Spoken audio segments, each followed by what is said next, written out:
పవన్ కళ్యాణ్ అమరావతిలో సర్పంచ్ సంఘాలతో భేటీ అయ్యి వాలంటీర్ వ్యవస్థను రద్దు చేయాలంటున్నారు. మీరేమంటారు? అంటే రద్దు చేయాలంటే ఆయన అన్నది ఏంటంటే వీళ్ళకి ప్రభుత్వ పరంగా గత ప్రభుత్వంలో ఏంటంటే వాలంటీర్లు సేవ చేశారు. వాళ్ళకి సంబంధించి ప్రత్యేకమైన ఒక జీవో లేదు. మరి వాళ్ళని ఏ రూపేణా తీసుకోవాలో మరి అర్థం కాని పరిస్థితి. వాటి జీవో ఉంటే కూడా మరి దాని గురించి ఆలోచించామని పవన్ కళ్యాణ్ గారు అన్నారు.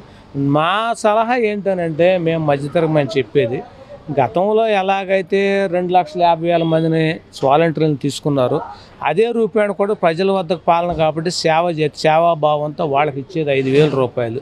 ప్రభుత్వం కూడా పునరాలోచించి వాళ్ళకి 1,000 కూడా కాదు, ఆలోచించి వాళ్ళని కూడా తీసుకుంటే బాగుంటుంది. ఎందుకంటే చేదోడు వాదోడు కానీ చదువుకున్నటువంటి నిరుద్యోగులకి అదొక చిన్న ఏదైనా ఉపాధి చూపించినట్టు అవుతుంది. ప్రభుత్వం కూడా పవన్ కళ్యాణ్ గారు కూడా పెద్ద మనసుతో, చంద్రబాబు నాయుడు గారు కూడా పెద్ద మనసుతో ఆలోచించి వాలంటీర్లని విధుల్లోకి తీసుకుంటే బాగుంటుందండి. అది పవన్ కళ్యాణ్ గారు అన్నమాట. వాలంటీర్స్ని తీసుకునే ఆలోచనలో ప్రభుత్వం ఉంది, కానీ గత వైసీపీ ప్రభుత్వం వాళ్ళని వాలంటీర్స్ని మోసం చేసిందని పవన్ కళ్యాణ్ గారు అన్నమాట.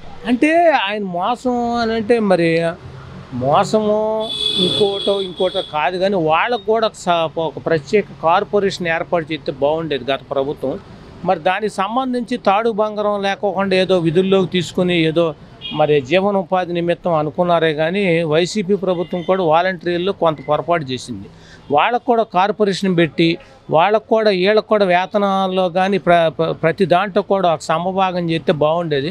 మరి పవన్ కళ్యాణ్ గారు ఏంటంటే మరి దాని గురించి చేయలేదు కాబట్టి ఆయన మోసం చేసిందని మరి ఆయన అంటంలో కూడా తప్పులేదు. వైసీపీ దీనికి స్పందిస్తూ కూడా వాలంటీర్లకి నెలవారీ జీతాల కింద మేము జీవోలు కూడా ఇచ్చాము, పవన్ కళ్యాణ్ మీరు ఎలా డిప్యూటీ సీఎం అయ్యారంటూ కూడా వైసీపీ అంటున్నారు. అంటే జీవో ఇస్తే ఇప్పుడు పూర్తిగా వాలంటీర్ల గురించి ఒక జీవో ఇస్తే పవన్ కళ్యాణ్ గారు ఆ మాట అంటారు కదా.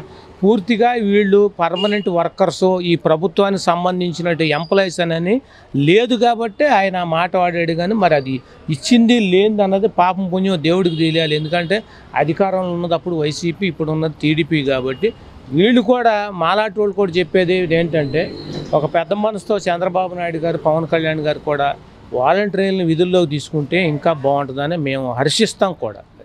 దీనిపై వాలంటీర్ సంఘ నేతలు కూడా ధర్నాకి మేము సిద్ధమవుతామో ధర్నా చేస్తామంటూ కూడా వాలంటీర్స్ అంటున్నమాట అంటారు. ఎందుకంటే మరి రాష్ట్రం మొత్తం మీద దాదాపు 2.5 లక్షల మంది ఉన్నారు కాబట్టి వాళ్ళు ఏంటంటే ఏదో వేడి నీళ్ళకి చల్లనీళ్ళు అన్నట్టు ఏదో ప్రభుత్వం మమ్మల్ని ఇప్పుడు వరకు కూడా తీసుకుంటుంది అని చెప్పేసి అనుకున్నారు. మరి పవన్ కళ్యాణ్ గారు ఈ మాట అన్నారు కాబట్టి మరి వాళ్ళు కూడా వాళ్ళ గొంతెత్తి మాట్లాడి మరి ప్రభుత్వాన్ని కొద్దిగా ఒత్తిడి తెచ్చి ఏదైనా తీసుకోవడానికి అవకాశం ఉంటుందని వాళ్ళు కూడా ధర్నా చేయడంలో కూడా తప్పులేదండి.